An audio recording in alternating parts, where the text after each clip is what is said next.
Bonsoir et bienvenue dans le podcast Dormir. Je suis Louis Duruflé et je suis passionné par les questions de sommeil. Dormir, c'est un besoin primaire comme manger. Et de la même manière que les repas, ça n'est pas que manger. Se coucher, ça n'est pas que dormir. Et ça fait du bien de s'en parler. Vous allez découvrir ici le rapport que quelqu'un entretient à son sommeil sous le format d'une interview. Cette semaine, c'est un peu particulier parce que c'est Louis qui se fait interviewer. Moi, c'est Michel Rommel, podcasteur chez Studio Flamboyance, et j'ai le plaisir d'animer cette interview. Bonne écoute. Bonsoir Louis, est-ce que tu peux te présenter un petit peu, s'il te plaît ? Oui, alors moi c'est Louis, donc j'ai 32 ans et je suis donc podcasteur sur Studio Flamboyance et pour le podcast Dormir. Incroyable. Incroyable. Donc on va parler un petit peu de ton rapport général au sommeil. Est-ce que tu te qualifies de bon dormeur ? Eh bien, ça dépend. Plutôt oui aujourd'hui. Ce que j'ai envie de raconter sur le sommeil par rapport à ça, c'est que longtemps, le sommeil c'était compliqué pour moi. J'ai longtemps très très mal dormi. C'est-à-dire que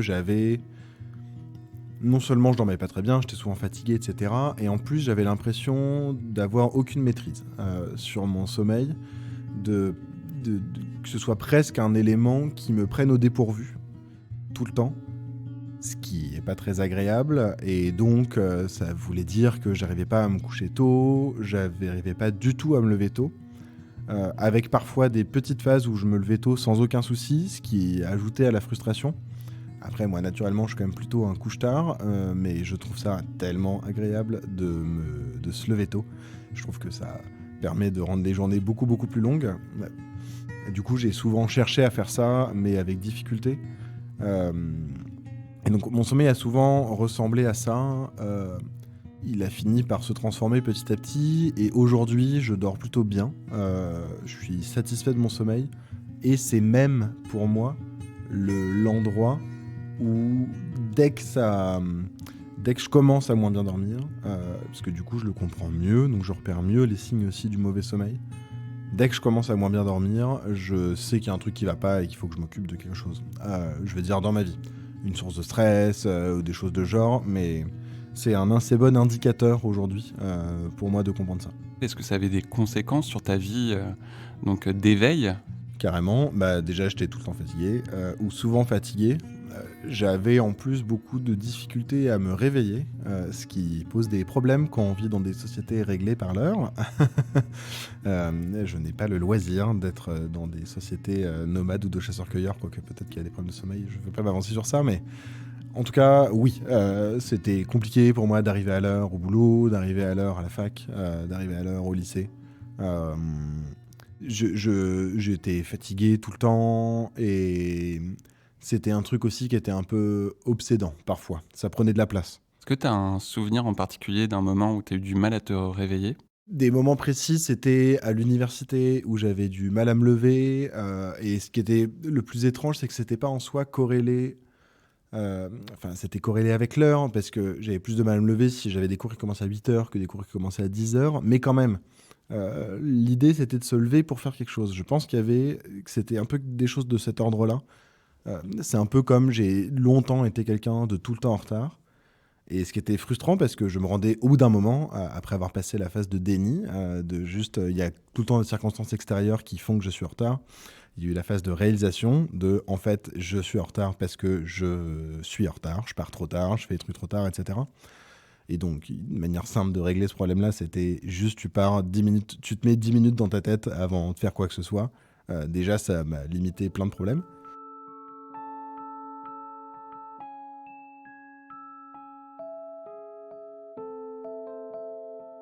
Au-delà de ça, il y a eu aussi un effet. Le sommeil, c'était un peu aussi de cet ordre-là. C'est-à-dire que, voilà, s'il fallait que je me lève à 8h, en fait, finalement, j'y arrivais et ça n'a jamais été complètement un souci de me lever. Mais j'étais quand même en retard. Je me levais toujours un peu trop tard. Je traînais dans le lit, etc. Mais je finissais quand même par me lever. D'ailleurs, j'ai jamais raté un train de ma vie, sauf une fois où je me suis pas réveillé parce que je n'avais pas mis de réveil. Et il fallait que je me lève vraiment très tôt. C'est le seul vrai train que j'ai raté de ma vie et c'était récemment. Sinon, ça n'a jamais été un souci. Pareil pour les cours. Il n'empêche que j'arrivais quand même 20 minutes en retard. Et c'est plutôt ça. Et c'était tellement omniprésent que ça rendait fou, quoi. Ça rendait fou. Et ça rendait fou aussi les gens avec qui je dormais, par exemple. Parce que du coup, eux se levaient à l'heure. Et ça, c'était un peu plus compliqué.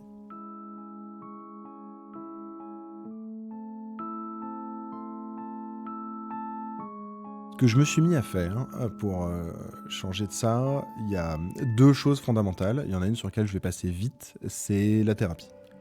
Très clairement, en fait, en allant mieux, en juste prenant soin de moi, en suivant des thérapies d'ailleurs différentes liées à ma santé mentale, ça a en partie réglé les soucis de sommeil. Je parlais du retard tout à l'heure, ça a complètement réglé mes problèmes de retard alors que j'ai jamais travaillé spécifiquement cette question. Il n'empêche que l'un dans l'autre, paf, il fait qu'aujourd'hui je suis plus en retard et je suis même plutôt quelqu'un de ponctuel. Voilà, ça c'est le point numéro 1. Le deuxième point qui est plus spécifique au sommeil, c'est que je me suis mis à compter. À compter combien de temps je dormais, comment ça marchait, à quelle heure je me couchais, à quelle heure je me levais. Un petit peu tout seul au début, juste à prendre des notes, et puis assez rapidement. Je suis un peu geeky, moi j'aime bien les outils électroniques et tout ça. Et il y avait à ce moment-là pas mal de bracelets, de contrôle du sommeil, tout ça. C'était un peu la mode où tout ça avait commencé à se faire, années 2010-2015, dans ces eaux-là. Des marques d'ailleurs qui n'existent plus. J'ai regardé l'autre jour, mais Jawbone par exemple, qui était un des bracelets que j'avais eu, le premier je pense. Et une marque qui n'existe plus aujourd'hui. Et ça permettait de suivre, en fait, ça suit les mouvements de la main et ça interprète à quelle phase de sommeil on est de manière plus ou moins fiable. Ça, c'était au début et au fur et à mesure, j'ai fini par utiliser une application que je trouve vraiment très chouette qui s'appelle Sleep as Android sur Android. C'est pas sponsorisé, mais je la sors. Qui justement détermine aussi ça, éventuellement les phases de lever, de coucher, de sommeil. Et donc pour l'utiliser, il suffisait de mettre le téléphone dans le lit ou d'avoir un objet connecté. Ce qui était assez pratique avec cette application-là, c'est que tu n'avais pas besoin d'avoir un outil d'une marque précise. Ça fonctionne, c'était un peu open source. C'est pas complètement open source, peut-être d'ailleurs, mais il y a un peu ce côté-là de fonctionnel avec plein de choses, peut-être en utilisant des plugins ou des choses comme ça.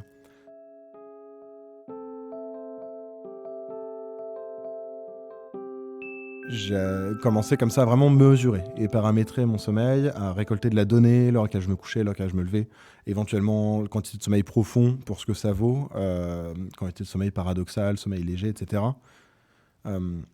Ça m'a permis de comprendre 2 choses. C'est que je dormais trop et que donc mon rythme naturel était inférieur au nombre d'heures que je dormais. C'est plus proche de 6 heures et quelques. Je devais dormir 8h, 8h30. Et donc j'ai tenté de m'endormir et aussi que je me couchais trop tard, de toute façon. Ce qui rejoint aussi avec les problèmes de retard. Quand on se couche à 1h du matin et qu'on dort 8h, évidemment, c'est compliqué d'arriver à 10h quelque part quand on se lève à 9h. Voilà, faites le calcul. Donc ça m'a permis en fait d'apprendre au fur et à mesure. Ça n'a pas été instantané, hein, mais à me coucher un peu plus tôt, aux alentours de minuit, à me lever aux alentours de 6h30, 7h, et en fait de trouver ça très bien. Voilà, un autre effet aussi de ces applications-là et de la compréhension du fonctionnement du sommeil, un peu... C'est pas forcément l'effet premier voulu par ça, mais c'était une fonctionnalité de l'application qui permet d'utiliser son réveil pour qu'il sonne pendant les phases de sommeil léger. Ça calcule. On dit voilà, mon but c'est de me lever, je sais pas, à 7h30 et j'autorise le réveil à sonner jusqu'à une demi-heure avant, donc à partir de 7h. Et si dès qu'il voit que je suis en phase de sommeil léger, il se met à sonner. Alors, encore une fois, ça vaut ce que ça vaut. Il n'empêche qu'il y a des moments où du coup je sentais que ça me réveillait vraiment très bien parce que j'étais prêt à me lever alors que c'était plus tôt que d'autres moments où alors j'avais pas l'impression d'être forcément prêt. Ça a nécessité, ça, par contre, beaucoup d'ajustements et de compréhension. Parce qu'en plus, pour éteindre le réveil, il y a plusieurs stratégies, comme flasher un QR code. Donc, par exemple, pas mettre quelque part dans sa cuisine, dans sa salle de bain, donc se forcer à sortir du lit. Je détestais ça, j'ai fait ça une fois, j'ai plus jamais refait. Pour moi, c'était une torture. Mais c'est un vrai challenge vraiment à chaque fois que tu te réveilles. Ah oui, non, mais c'est pas possible en fait. Je suis pas capable de faire ça. Par contre, ce que j'étais capable de faire, et c'est quelque chose d'ailleurs qui m'avait été suggéré par toi, parce qu'à un moment donné, tu t'es mis pour aider à me réveiller quand on était au lycée et que je venais te rendre visite à Calais. Tu te mettais à me faire des opérations mathématiques, des multiplications. Oui, je te donnais des petits exercices de calcul mental parce que je savais que tu aimais ça et que du coup c'était une façon de stimuler ton cerveau parce que tu te rendormais toujours hyper rapidement. Genre Ouais, en l'espace d'une fraction de seconde, si j'avais pas ton attention, c'était fini et ça pouvait prendre longtemps avant que tu te réveilles. ouais. Et je sais pas si ça a eu beaucoup de succès d'ailleurs ces multiplications-là, mais ça m'a inspiré. Et dans cette application, il y a aussi une capacité qui est de mettre un réveil où il faut résoudre un certain nombre d'opérations de calcul mental avant de se réveiller. Et en fait, chez moi, ça marche très bien. Ça ouvre le cerveau et ça m'arrive aujourd'hui rarissimement. J'utilise encore ça aujourd'hui alors que j'ai arrêté de mesurer, etc. J'ai complètement arrêté ça. J'utilise ça pour me réveiller parce que je trouve ça pratique et c'est rarissime que je me rendorme après que mon réveil ait sonné et que j'ai fait ça. Super. Et du coup, tu dirais que ça a pris combien de temps ce réajustement du sommeil? Plusieurs années. Et j'ai même envie de dire qu'en fait, c'est pas terminé. Aujourd'hui, je suis satisfait de mon sommeil, je le connais mieux, je le comprends mieux. Euh,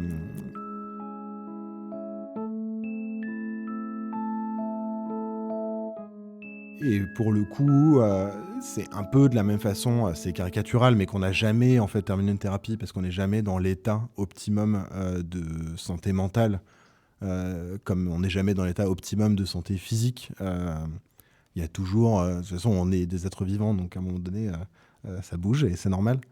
Euh, c'est jamais terminé, mais juste pour arriver au stade où j'ai commencé à me dire, bon, ça va, je peux arrêter de mesurer, je sais pas, je dirais 7 ans, 8 ans. Ouais, ouais, quand même. Oui. Et c'est bien que tu aies eu cette discipline. Surtout, je pense que tu as dû gagner une qualité de vie quand même assez positive. Donc là, on a pas mal parlé de ton sommeil passé. Je pense qu'on va un peu se reconcentrer sur le sommeil présent. Je sais pas si on parlera du sommeil futur après, mais Oui, oui, oui. euh, du coup, aujourd'hui, comment ça se passe le coucher pour toi? C'est assez simple, c'est pas toujours la même chose. Encore une fois, moi je suis plutôt un couche-tard, c'est-à-dire que je traînasse jusqu'à assez tard, où je suis dehors et je fais ma vie, enfin dehors ou chez moi, mais je fais ma vie, je fais des trucs, j'ai une activité en cours, je suis au ciné, je bois un verre, je lis ou je sais pas quoi, ou alors je traînasse, c'est-à-dire que je suis sur mon téléphone ou quelque chose comme ça. À un moment donné, je me dis, bon allez, c'est le moment, c'est l'heure, c'est plutôt à l'heure d'ailleurs à laquelle je me fie. Plutôt qu'à ma quantité de fatigue. Je suis pas très bon juge pour ça.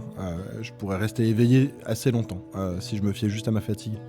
Donc c'est plutôt, bon, là on s'approche des, je sais pas, les 23h, je vais me brosser les dents, je vais me coucher doucement et je vais bouquiner dans le lit.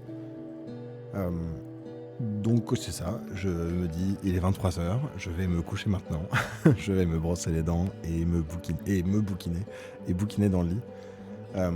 Donc c'est un peu à ça que ça ressemble et en fait j'attends et je finis. Souvent je lis d'ailleurs sur mon téléphone, notamment parce que mon partenaire lui s'endort avant moi la plupart du temps et donc lire en ayant la lumière allumée c'est pas très agréable. Sur la liseuse, je sais pas toujours un truc que je lis sur la liseuse en cours, liseuse avec rétroéclairage, ce qui est pratique mais j'ai pas toujours un truc en cours et donc en fait sur le téléphone où je lis luminosité minimum en version des couleurs là pour que le fond soit noir et je bouquine des petites nouvelles ou des choses comme ça, et je m'endors.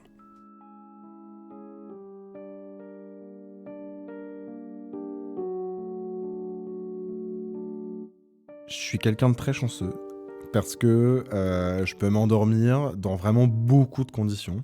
Je me suis endormi dans des gares, en plein hiver, sans couverture, dans des voitures, dans des baignoires aussi. C'est plutôt confortable d'ailleurs une baignoire pour s'endormir si vous n'avez pas d'autres options. J'ai préféré la baignoire que le sol de mes expériences. J'ai pas trop de problèmes. Du coup, il n'y a rien qui empêche vraiment le sommeil, sauf peut-être le bruit fort. Les bruits de fête, etc., c'est le plus compliqué. Sinon, ça va. Par contre, il y a quand même des sensations que j'aime bien.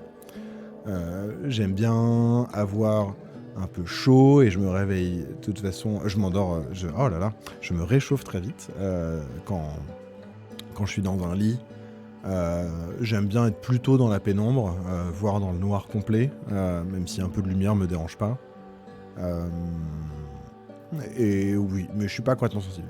Encore une fois, j'ai plutôt cette chance de pouvoir m'endormir dans n'importe quelle condition, y compris parfois, bon bah j'ai pas le choix, il est 5h du matin, on est en hiver et le train il part dans 2 heures et j'ai mal calculé mon coup de fin de soirée avec les copains, et bah tant pis, je vais m'endormir dans la gare. La gare est pas encore ouverte, c'était ça, et donc voilà, je m'assieds sur les grilles de la gare et je dors, ça m'est arrivé une fois. Est-ce que tu fais des siestes? Oui, je suis un grand adepte de la sieste, j'en fais pas tous les jours, je pense que si je pouvais, si j'y pensais ou si mon calendrier s'y ajusterait bien, je le ferais tout le temps. Parce que je trouve ça très pratique et je dors bien. J'ai même fini à terme. Au début, c'était toujours des siestes une heure et demie. Et à terme, maintenant, je fais des siestes tout le temps, entre 12 minutes et 20 minutes. Je dépasse jamais les 20 minutes. Euh, Sauf quand c'est les vacances. Mon cerveau doit comprendre un truc. Et du coup, c'est très agréable de siester comme ça. À quoi est-ce que tu rêves? Que des trucs super stressants tout le temps.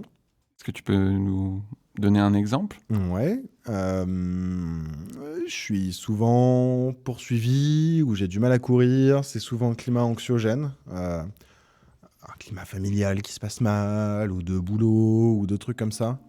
Et je suis très souvent pourchassé.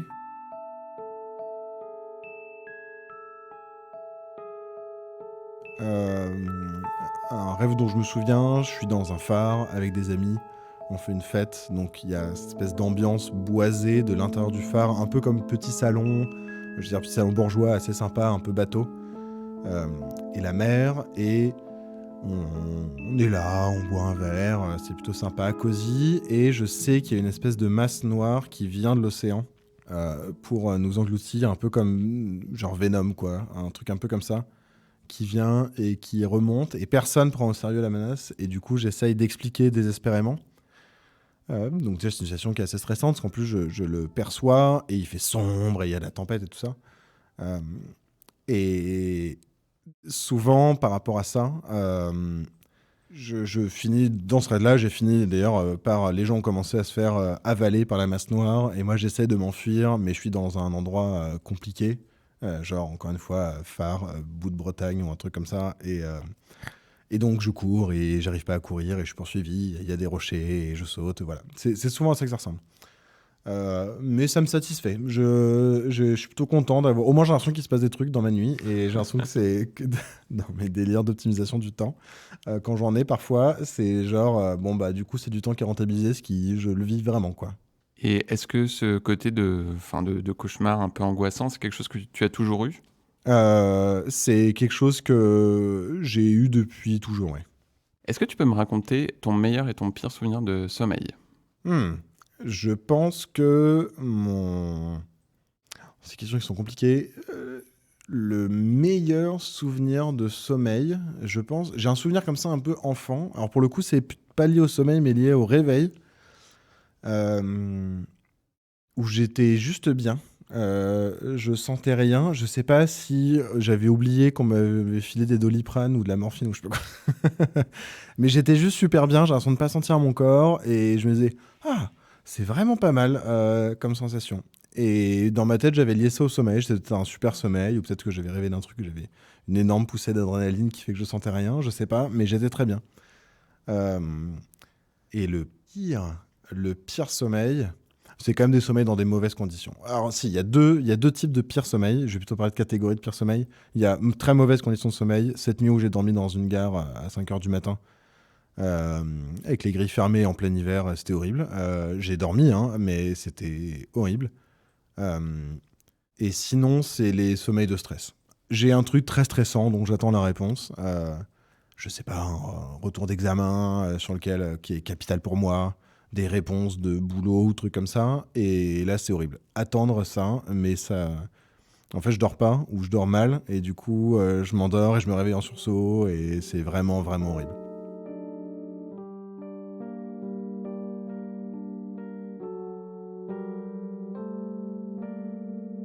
Est-ce qu'il y a une œuvre d'art qui t'évoque le sommeil ? Oui.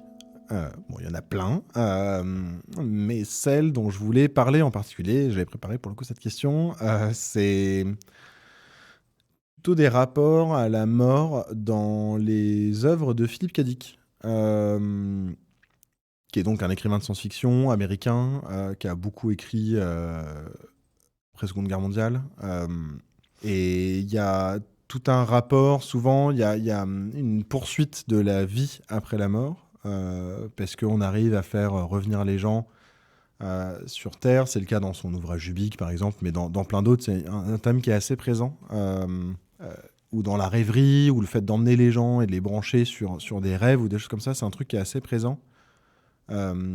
Et ça m'évoque ça parce que les personnages finissent toujours à un moment donné par être confus par leur réalité, et ils mettent du temps à comprendre que ce qu'ils vivent n'est pas la réalité, ou est une forme particulière de réalité dans laquelle ils sont pris au piège, et qui est quelque chose qui est en train de se détériorer. Comme si le monde s'échappait, quoi. Et pour moi, le rêve, c'est la nuit, et le rêve, c'est un peu ça. Moi, je suis très mauvais rêveur lucide. Donc, cette capacité à prendre conscience dans un rêve qu'on est dans un rêve, ça m'est arrivé rarissimement. Et moi, je suis très mauvais. Je suis toujours celui qui se dit « Ah, mais pourtant, ça ressemble à un rêve, mais si seulement c'était un rêve, ce serait beaucoup plus facile. » C'est souvent une réflexion que je me fais dans un rêve, et moi, je rentre complètement dans le panneau, quoi. Même quand je me réveille, que je sais que je rêve et que je me rendors après, en pleine nuit, par exemple, et que je me rendors après en poursuivant le rêve, aucun souvenir. Enfin, vraiment, j'oublie complètement, quoi. Moi, je suis premier degré sur ça. Et du coup, c'est un peu ça que vivent les personnages de Philip K. Dick dedans, dans ses bouquins. Et du coup, ça m'évoque un peu le rêve. Le film Vanilla Sky avec Tom Cruise, qui est tiré d'un film espagnol, qui est tiré de concept de Philip K. Dick. Spoiler alert, je vais spoiler des films. La prise de conscience qu'on n'est pas dans la réalité, elle est lente, elle est complexe, elle est douloureuse pour le personnage comme pour le spectateur, d'ailleurs, et elle est presque du coup triste à voir ça, et c'est pour moi quelque chose qui se passe souvent au réveil. Et ben c'est profond et un peu terrifiant.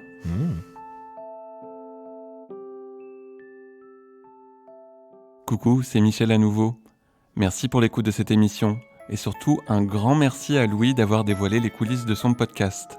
Partagez cet épisode pour que collectivement on accède à un meilleur sommeil, plus proche de nos rythmes et de nos besoins. Vous pouvez retrouver toutes les informations concernant l'émission sur notre Instagram. Allez, bonne nuit maintenant.